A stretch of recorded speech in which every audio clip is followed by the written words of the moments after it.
1974 में इंदिरा गांधी ने डिसाइड किया कि हमें क्या बनाना है, परमाणु बम बनाना है। कब डिसाइड किया इन्होंने? 1974 में। बट उस समय हम लोग उतना डेवलप नहीं थे, तो हम लोग यहां पर मई 1974 परमाणु बम का परीक्षण करने के लिए सोचे। लेकिन 1974 में हम लोग उतना डेवलप नहीं थे। 1974 में हम लोग के यहाँ मोटरसाइकिल नहीं थी बढ़िया, राजदूत उष्टू टाइप का थी सब। वहां फ्रीडम तो इधर आया है यार, 1974 में फ्रीडम कहां था? यमहा वगैरह था। यहां पर इन्होंने पोखरण में परमाणु परीक्षण किया, लेकिन गलती से वो उतना सक्सेस नहीं हुआ जितना होना चाहिए था। उस परीक्षण का जो नाम था, उसका नाम था स्माइलिंग बुद्धा। क्या नाम था? स्माइलिंग बुद्धा। तो हो गया बात वही, भड़कइबो किए लोग, फूस दे करके रह गया, पकड़ा गए हम लोग। अब अमेरिका हम लोग पे दबाव बना दिया। अमेरिका ने एक नियम बना दिया CTBT और CTBT, comprehensive test ban treaty. कोई भी व्यक्ति परमाणु बम का परीक्षण नहीं कर सकता है, और बैन लगा दिया। ना आपको जल पे परीक्षण करने देंगे, ना थल पर परीक्षण करने देंगे, ना हवा में परीक्षण करने देंगे, पूरा बैन लगा दिया। और NSG बना दिया, national supplier group, nuclear supplier group, कि कोई भी देश भारत को मतलब यूरेनियम नहीं देगा। तो हम लोग बस यूरेनियम नहीं था, चोरी छुपे हम लोग यूरेनियम मंगाते भी तो CTBT था, परीक्षण करने नहीं देगा। भारत ना NSG को माना है, ना CTBT को माना है, और NPT लगा दिया, न्यूक्लियर नॉन प्रोफिलरेशन ट्रीटी, नाभिकीय अप्रसार संधि, की कोई भी देश दूसरे देश को मतलब टेक्नोलॉजी नहीं बेचेगा कि परमाणु बम बनता कैसे। मतलब साला चोट्टा चारों ओर से घेर दिया। कभी कभी गरिया देते हैं यार, क्या हम मशीन थोड़े हैं कि जो सेट कर दिए वही बोलेंगे। देश पे बात आती है तो हम सब भुला जाते हैं। तू दोस्त है ट्रंप है कि बाइडेन है, सोच रहा बाहर में जा, तू कोनो चीज हो। या पहले हमको मतलब तुम बनाओ परमाणु बम, कोई दिक्कत नहीं, हम लोग दिवाली वाला धुकधुकुआ बनाएंगे। मतलब NPT क्या कहता है? न्यूक्लियर नॉन प्रोफिलरेशन ट्रीटी, की नाभिकीय अप्रसार संधि, कि कोई देश दूसरे देश को परमाणु टेक्नोलॉजी नहीं देगा। NSG, कोई देश मतलब बिना परमिशन, NSG के बिना मीटिंग के मतलब यूरेनियम सप्लाई नहीं करेगा, और यूरेनियम उसी को सप्लाई करेगा जिसने CTBT पर साइन किया कि हम परमाणु बम का परीक्षण नहीं करेंगे। जी भाई साहब, परीक्षण माने बम बना के क्या कर लेंगे? मान के चलिए हमारे पास टेक्नोलॉजी आ गया, ठीक है, और NSG से हम सप्लाई करके यूरेनियम भी ले लिए। NPT कहता है बम में परीक्षण नहीं करने देंगे। तो भाई बना के रखने से थोड़े होता है, एक बार पटके उठके तब ना समझ में आएगा काम कर रहा है कि नहीं। पता चला बना के रख लिए, युद्ध में पटके तो धुआं दे के रह गया। तो एक बार परीक्षण मतलब चारों ओर से हम लोग को घेर दिया था। अब भारत वाले वैज्ञानिक भी तो मतलब है सब उसी हिसाब के ना।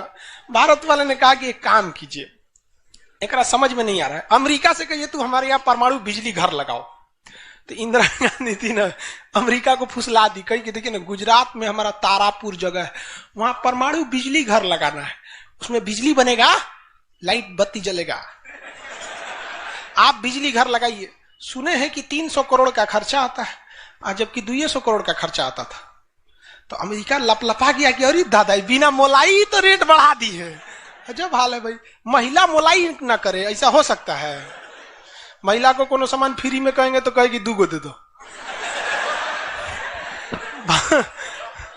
तो अमेरिका ने सहयोग कर दिया, हाँ हम पूरा परमाणु बिजली घर बना देंगे, बिजली बनेगा, आपके यहाँ भुकभुकवा लाइट जलेगा एकदम। तारापुर में 1972 में बिजली घर लगा दिया। अब बिजली घर चलेगा कैसे? इंदिरा गांधी कहा हमें यहाँ यूरेनियम नहीं है, एक काम कीजिए, जो बिजली घर लगा है ना उखाड़ के ले जाइए, अपना ठेका कैंसिल का। अरे पगली कही के तो पैसा दे, तो पैसा कौन ची का, ये तू कौन सी तू बनी ले NSG कि हम यूरेनियम नहीं देंगे, का चाह तुमको दे देंगे, कोई दिक्कत नहीं। अब वो यूरेनियम लिया था हमें बिजली घर में भड़काने के लिए। अरे भैया तू ले आओ ना, हम लोग ने डिसाइड करेंगे इसको भड़काना किधर है। इधर आया 1972 में तारापुर में, उधर तैयारी चल रही थी 1974 में। हम लोग ने उसमें से निकाल के इसमें भड़का दिया।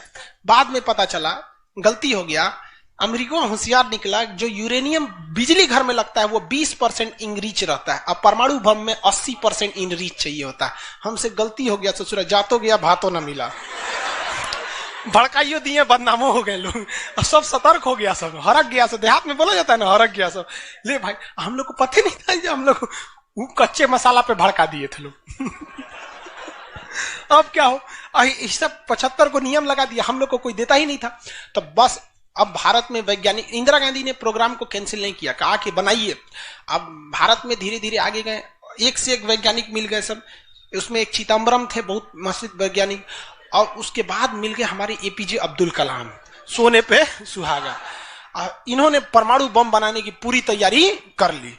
अब तब तक लेकिन कोई भी प्रधानमंत्री डरे उन लोग को खुली छूटे नहीं देता था कि परमाणु भड़काइए, क्योंकि अगर फूस हो गया, देखिए भड़क के सक्सेस हो गया तो किसी के बाप की औकात नहीं फिर कुछ बोले। भड़का दीजिए उसको, उसके बाद कौन चीज बोलता है, ले आओ रे, ले आओ तो कौन चीज है नहीं। लेकिन अगर भड़काए और फूस कर गया तब तो पिटा जाएंगे।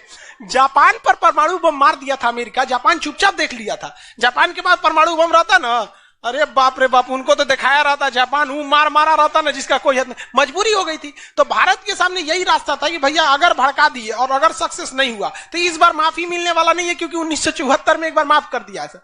लेकिन अटल बिहारी वाजपेयी का जब नेतृत्व आया प्रधानमंत्री का, तो अटल बिहारी वाजपेयी ने कह दिया था भैया कुछ भी हो जाए, कुछ भी हो जाए, हमारा देश रहना चाहिए।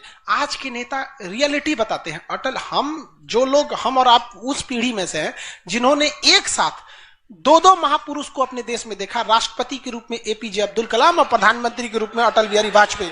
और यह सौभाग्य पृथ्वी पर अब किसी को नहीं मिलने वाला है, क्योंकि ये ऐसे लोग थे जिनका अपना परिवार, बाल बच्चा कुछ नहीं, देश ही समझा मतलब देश है, मतलब देश है यहाँ पे, और कुछ नहीं। यहाँ पे आई गलवान में चीन घुसा है ना, छोटा अटल बिहारी वाजपेयी रहते तो बता रहे, तो दिखने में बुढ़ा थे अटल बिहारी वाजपेयी। यहाँ पे बड़े बड़े जवान लोग का छक्का छुड़ा देते थे बॉर्डर पे। उन्होंने खुला छूट दिया एपीजे अब्दुल कलाम को, कहा कि आपको हमारे परमिशन की जरूरत ही नहीं है, आपको जो करना है करिए, हमको नहीं, हमको बस परमाणु बम चाहिए, हमारी सरकार रहे चाहे सरकार गिर जाए। और रियलिटी में है, भारत में अटल बिहारी वाजपेयी अगर परमाणु परीक्षण न करते तो भारत पर अमेरिका सैंक्शन नहीं लगाया रहता और अटल बिहारी वाजपेयी की सरकार नहीं गिर जाती। लेकिन अगर वो अपनी सरकार को सोचते तो कोई भी शिक्षक मंच पर खड़ा होकर किसी प्रधानमंत्री का खुलेआम तारीफ नहीं कर सकता, वरना कितने प्रधानमंत्री आए, कितने गए, किसी के लिए शब्द नहीं निकलता है। तो इतिहास हमेशा याद रखिएगा, आपको न्यौछावर करना पड़ेगा। यहाँ पर ऐसे चमचागिरी करने से किसी का नाम लेता आदमी, लेकिन विरोधी भी जिनका नाम लेते हैं ऐसे महापुरुष थे अटल बिहारी वाजपेयी, एपीजे अब्दुल कलाम। कोई है जो गिर जाएगा? हाँ, उसे जो अपने बेचारा शर्मा जाएगा, किसको बोल रहे। उन्होंने खुला छूट दिया और कहा कि जो करना है करिए। एपीजे अब्दुल कलाम कहे ठीक है, लेकिन अमेरिका को पता चल गया कि सोचा एपीजे अब्दुल कलाम चल गया वहां, ये पक्का सफल कर देगा, तो उसने उसके ऊपर ना सैटेलाइट छोड़ दिया। अमेरिका से सैटेलाइट छोड़ा और भारत के ऊपर निगरानी करने के लिए। अब यही गलती कर दिया अमेरिका से सुरा। एपीजे अब्दुल कलाम को फुसलाने के लिए नासा बुलाया, आइए ना, आइए नासा आइए। तो एपीजे अब्दुल कलाम चल गए और कहा कि देखिए देखिए कितना बड़ा बड़ा मशीन है नासा में। ऐसा ना इंडिया में है, टूटल फूटल स्टेपलाइजर रख ले रहता है, स्टेपलाइजर का नट उड़ जाता है तो पिलास से दाब के करता है। कहा वहां वैज्ञानिक बने, यहाँ आइए हम आपको नासा का हेड बना देंगे। यहाँ पर कहा कि ठीक है, हम नासा का हेड हम क्या करेंगे, हमारा कौन है, ना बाल बच्चा ना कुछ, एक को चीज है मेरे लिए, मेरा दुनिया में कुछ नहीं है, केवल और केवल मेरी भारत माँ है, आप वो भी छीन लेंगे हमसे, ऐसा थोड़े हो सकता है। उन्होंने कहा नहीं, और यहीं से जरा उससे गलती हो गया। वहीं पर उन्होंने देख लिया था कि अमेरिका ने भारत के ऊपर क्या लगा रखा है, सैटेलाइट मॉनिटरिंग के लिए, और वहां पे उसने अमेरिका की सबसे बड़ी गलती हो गई। यहां आने के बाद उन्होंने बता दिया, देख भैया हम जो काम कर रहे हैं ना, सारा अमेरिका क्या कर रहा है, सैटेलाइट से देख रहा है। तो सब वैज्ञानिक का असर ले, भड़काने से पहले तैयारी करना पड़ता है 1.5-2 महीना की। अब क्या किया जाए, तो कहेगी देख भाई, इस अमेरिका की जो सैटेलाइट जाता है ना, दोबारा घूम के आने में ना लगभग 1-1.5 घंटा का गैप हो जाता है।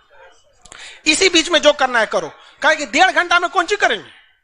तो अटल बिहारी वाजपेयी ने खुला छूट दिया था किसको, एपीजे अब्दुल कलाम। एपीजे अब्दुल कलाम ने कह दिया ना कि एक काम कीजिए, ऐलान कर दीजिए कि यहां मिलिट्री एक्सरसाइज होने जा रहा है, सेना यहां युद्ध अभ्यास करेगी, कैसे युद्ध लिया जाता है, एकदम ओरिजिनल युद्ध का मैदान। अब युद्ध में कहीं घर बन रहा है तो कोई पूछ रहा है काहे लिए बन रहा है, तो इसी पे जो बम मार के प्रैक्टिस करेंगे। घर नहीं बन रहा था, वो इसलिए बन रहा था कि परमाणु बम कितना खतरनाक होगा। लोगों को लगा कि फौज इस पे मार के देखेगी कितना तबाही मचा रहा है। अरे भाई साहब बकलोल, वो तैयारी अब्दुल कलाम ने करवा रहे थे कि जब फोड़ेंगे तो देखेंगे कि घरवा उधियार है कि नहीं। तो लोगों को लगा हम मिलिट्री एक्सरसाइज कर रही है, सब चीज काम हो गया। लेकिन अमेरिका को कहीं ना कहीं भनक लग गया, क्योंकि हर घर में सतयुग से कलयुग तक साले विभीषण हर जगह मिलते हैं। भारत में कोनो जाके कह दिया वहां पर तो भनक लग गया। तो अमेरिका ने उस सैटेलाइट की टाइमिंग घटा दी। अब जो घंटों का गैप रहता था वो चंद मिनटों का गैप रह गया, 20-20 मिनट का गैप रहता था। लेकिन इन लोगों ने अपना काम निपटा के रख दिया था। लेकिन समस्या ये थी ना कि सब चीज तो बन के रेडी हो गया, हर चीज रेडी हो गया, लेकिन अगर परमाणु बम फोड़े और फूस दे करके रह गया, समस्या यही थी। भड़क गया तो टेंशन ही नहीं था। तब क्या किया गया, सैटेलाइट हुआ तो रहेगा। तो अटल बिहारी वाजपेयी का पूरा छूट था, एपीजे अब्दुल कलाम को इनको टेंशन ही नहीं था। उन्होंने कह दिया अटल बिहारी वाजपेयी से कि ये काम करते हैं हम अब आ गया, हम मई में इसका बम फोड़ देंगे कोनो दिन में, 9 तारीख चाहे 11 तारीख कोनो दिन हम फोड़ देंगे। तो कहें कि भाई आपको जो करना है करिए ना, हमको मत बताइए, हमको बस परमाणु बम चाहिए, बाकी अमेरिका कौन चीज करेगा हम देख लेंगे यहाँ पर। तो अटल बिहारी वाजपेयी से खुला छूट मिल गया। अब इन्होंने 9 मई 1998 डेट क्या कर दिया, डिसाइड कर दिया। 2 दिन किया था, एक 9 मई को भी, फिर 11 मई को। पहले 11 मई 1998 शक्ति 98 कोड नाम था। जैसे अमेरिका का सैटेलाइट गुजरा, पूरी तरह से कैलकुलेशन हो गया था कि कैसे कैसे होने वाला। अमेरिका का सैटेलाइट जैसे गुजरा तुरंत यहां पे भारत का परमाणु बम को ब्लास्ट किया गया। और जैसे ब्लास्ट हुआ तो जो मिलिट्री एक्सरसाइज कर रही थी उसको तो भेज दिया गया था 2 दिन पहले ही। जो बिल्डिंग विल्डिंग बनाई थी वो खाली पड़ल था, धाए दे गायब हो गया बिल्डिंग, पूरा धुआं धुआं हो गया, पूरा भयानक। अब परमाणु बम क्या हो गया, लगभग सफल हो गया। वैज्ञानिकों को लग गया था सफल हो गया, लेकिन भाई अब ये फोड़े, अभी कैसे पता चल जाएगा सफल हो जाएगा। आप अंदाजे ना बता सकते कि भाई इतना तबाही एक अच्छा ही बम ला सकता है। लेकिन तब तक सैटेलाइट उसका घूम के आ रहा था और पकड़ लेता तब क्या होता, मान के चलिए पकड़ लेता, अब पता चला कि सफल नहीं हुआ है, खाली धुआं कर दिया, गड़बड़ हो गया। तुरंत अटल बिहारी वाजपेयी को फोन किए एपीजे अब्दुल कलाम कि तुरंत आप मौसम विभाग को कहिए कि राजस्थान में भयानक तूफान आया है, कोई नहीं जाएगा। अटल बिहारी वाजपेयी ने तुरंत घोषणा करा दी, राजस्थान के लोग अपने घर में रहे, बहुत भयानक तूफान आया है। अब उसका सैटेलाइट आ रहा है तो देख रहा है धुआं हुआ है, तुरंत मैसेज भेजा नासा में, धुआं हो गया यहाँ पे। कहीं मतलब धुआं हुआ, तूफान आया है वहां पे। तूफान आया है, सोचा। वहां से चला गया, तब परीक्षण देखा गया, एकदम सक्सेस। अब टेंशन ही नहीं है, एक और फोड़ दो, 2 फोड़ दिया गया, पूरी तरह से सक्सेस हो गया। और ससुरा अमेरिका को अभी तक पता है कि वहां तूफान आया है, अरे वहां दूसरा तूफान आया है। अब भारत में कुछ भी कहिए तो डर तो लगता है, भाई अमेरिका बहुत खतरनाक देश है। आज हम लोग भले शक्तिशाली है, 1998 में हम लोग को पाकिस्तान आगे दिखा देता था। 99 की करगिल वार याद कीजिए। आज हम लोग बहुत आगे निकल गए, लेकिन उस समय बहुत पीछे थे हम लोग। अब डर तो था ही।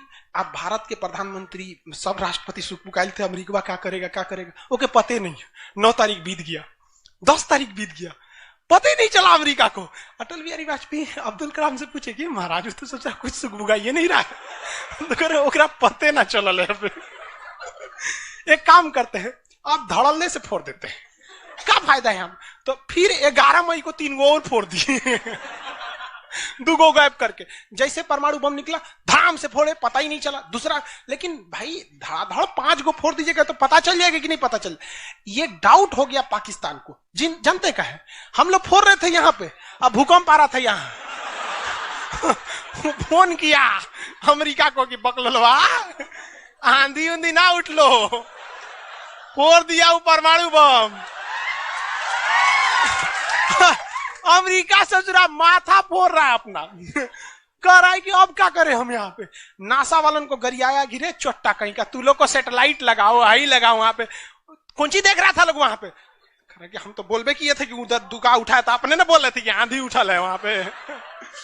अमेरिका आग बबूला हो गया और तुरंत अमेरिका का प्रतिक्रिया आया कि भारत को इसका बहुत भारी कीमत चुकानी पड़ेगी। तो भाई जिसकी कीमत भारी ना हो उसे चुकाने में मजा क्या है। और अमेरिका ने खुलेआम भारत को लड़का दिया कि अमेरिका कभी भी इस बात को स्वीकार नहीं करेगा कि भारत एक परमाणु संपन्न देश है। भारत को कभी भी अमेरिका इस बात की मान्यता नहीं देगा। अटल बिहारी वाजपेयी ने भी कॉन्फ्रेंस तुरंत मीडिया के सामने आए और कहे कि जो चीज हमारे पास है उसके लिए हमें किसी के प्रमाण की कोई आवश्यकता नहीं है। और जिस देश को यह लगता है कि हमारे पास परमाणु बम नहीं है या जिन देश को हम पर शक है वह आ जाना युद्ध के मैदान में, बताएंगे है कि नहीं। अब पूरी तरह तबाह हो गया यहाँ पे। अब अमेरिका माथा पीटते रह गया। अमेरिका ने आदेश दिया अपनी सेना को कि तैयार रहो। अटल बिहारी वाजपेयी ने आदेश दिया अब्दुल कलाम को कि जो बम बनाए हैं ना दो चार को फोटोकॉपी उसका रेडी रखिए। फोटोकॉपी मतलब उसका बना के रेडी रखिए, क्योंकि सेना की लड़ाई में भाई आर्मी टू आर्मी बहुत दिक्कत हो जाएगा, एडवांस है वो बहुत। आज के वक्त में भी हमारा हथियार वहीं से खरीद के आता है। भारत ने भी डिसाइड कर लिया कि जो होगा आपकी परमाणु बम से होगा। अमेरिका भी डर गया कि ना भाई इससे लड़ना अब ठीक नहीं है। पाकिस्तान वो बम बना के रख ले था, डरे नहीं फोड़ रहा था।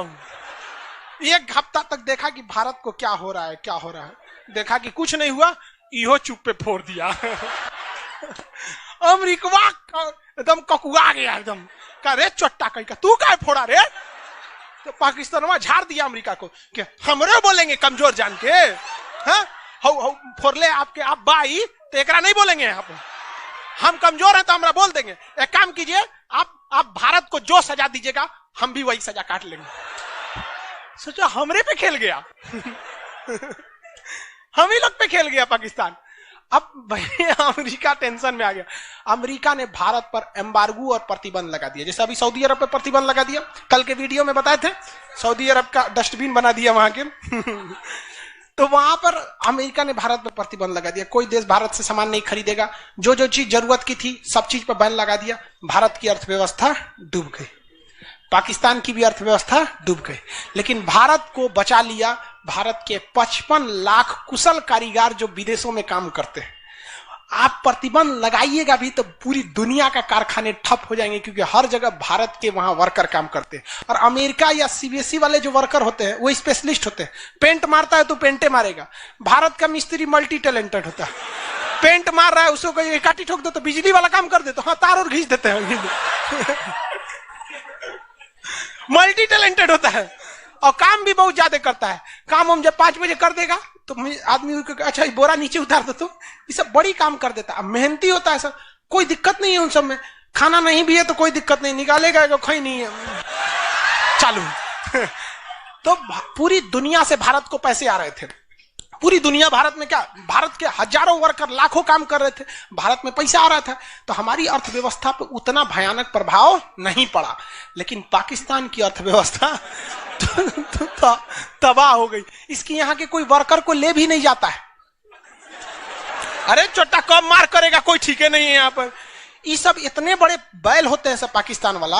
अगर पाकिस्तान के एक मोहल्ला से 5 आदमी विदेश गया है ना, वहां अच्छा से हंसी खेसी ड्यूटी कर रहा है, अगर उसके परिवार में यहां झगड़ा होगा ना तो दोनों हुआ झगड़ा कर लेगा सर, तो अब्बा काहे मर लो हमरी खाला को मार कर ले। उसकी अर्थव्यवस्था पूरी तरह से बर्बाद हो गई। अब पाकिस्तान के साथ अजीब सी दिक्कत था, अमेरिका अर्थव्यवस्था बर्बाद कर दिया, लेकिन पाकिस्तान भाई साहब हरामियों में नोबेल पुरस्कार मिलता तो हर साल यही लाता। इसने कहा कि एक काम करते हैं, अमेरिका ने हमको ऐसा बर्बाद किया है कि परमाणु बम होने के बावजूद हम तड़प के रह जा रहे हैं, हम भी अमेरिका को तड़पाएंगे। यह कहता है ना कि हम किसी से खरीद नहीं सकते हैं, व्यापार नहीं कर सकते, एक काम करते हैं हम परमाणु बमें बेचते हैं।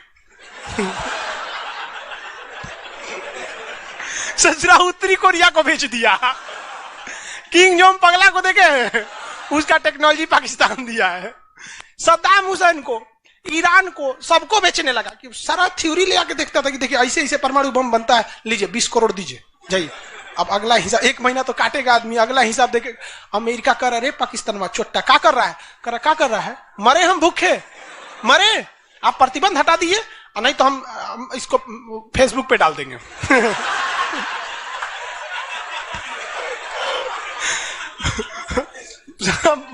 अमेरिका पगला गया, अमेरिका प्रतिबंध हटाया। इस बार फायदा उठा लिया भारत, कहा रे ओकरा हटाया तो हमरो प्रतिबंध हटाओ। समझ आ गया कि देगा। तो गलती से भी अगर हम लोग जब भी एक दूसरे का अंतरराष्ट्रीय मंच पर साथ दिए हैं ना तो दोनों को फायदा हुआ है, लेकिन ये चोट्टा उसको समझ में नहीं आता है।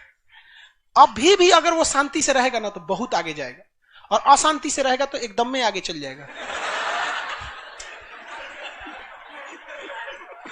परमाणु परीक्षण समझ में आ गया, किसी कोई दिक्कत कहां होता है, पोखरण में।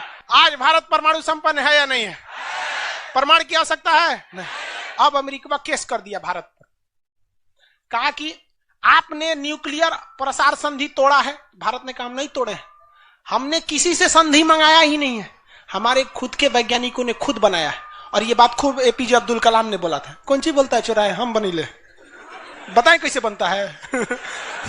कहा कि अच्छा ठीक है, ये नहीं है। लेकिन आपने यूरेनियम तो चोरी से मंगाया, कहा चुप चट्टा कहीं का, चोरी से मंगाया। हमारे केरल में यूरेनियम निकलता है, जादूगोड़ा की खान झारखंड से निकलता है, उसी से हम बनाए। हम किसी से भीख नहीं मांगे हैं, हम हिंदुस्तानी हैं लोग, यहाँ पे भीख में तो हमें कुछ भी नहीं चाहिए। तो एनएसजी कहा कि अभी, तब कहा अब कौन सी पे मुकदमा ठोके, तब इसमें ठोक दिया भारत पे। आपने परमाणु परीक्षण किया क्यों है? भारत ने ये मुकदमा जीत लिया। जानते हैं कैसे? कहा कि कैसे, हमने तो कोई नियम नहीं तोड़े हैं। सीटीबीटी कहता है आप पानी में नहीं फोड़ सकते हैं, जमीन पे नहीं फोड़ सकते हैं, हवा में नहीं फोड़ सकते, हम जमीन के अंदर फोड़े हैं। भारत ने कहा फोड़ा था? जमीन के अंदर। तो भारत को उस समय हर चीज साथ दिया था, बुद्धि, विवेक, बल, शक्ति सब रहना चाहिए, तब आप जीत सकते हैं। ऐसा नहीं कि परमाणु बम ले लेने से आपको जीत जाएंगे। कब कैसा सिचुएशन था, आंधी आया है, परमाणु बम फूट गया, तो हर चीज बहुत बहुत कांड हुआ यहाँ पे। बाद में अमेरिका को समझ में आ गया कि नहीं हो सकता है, अब भारत को ना नहीं सकते। वो गया जमाना जब हमारे ऊपर किसी का शासन हुआ करता था। आज भी भारत में बस जाति पात खत्म हो जाए, ऊंच नीच पे लड़ना खत्म हो जाए, और Congress BJP high party how party मतलब नेतागिरी खत्म हो जाए, तो सोचिए ना हमारे पास कमी किस चीज की है कि नहीं। नेतागिरी तो सॉल्व हो सकता है, यूपीएससी का एग्जाम कंपलसरी कर दीजिए नेता बनने के लिए। काम खत्म, तुरंत खत्म हो जाएगा काम। आप इसको समझ में आ गया कि नहीं? लाइव वाले सब लोग समझ में आ गया? अब आगे कल समझेंगे लोग। आज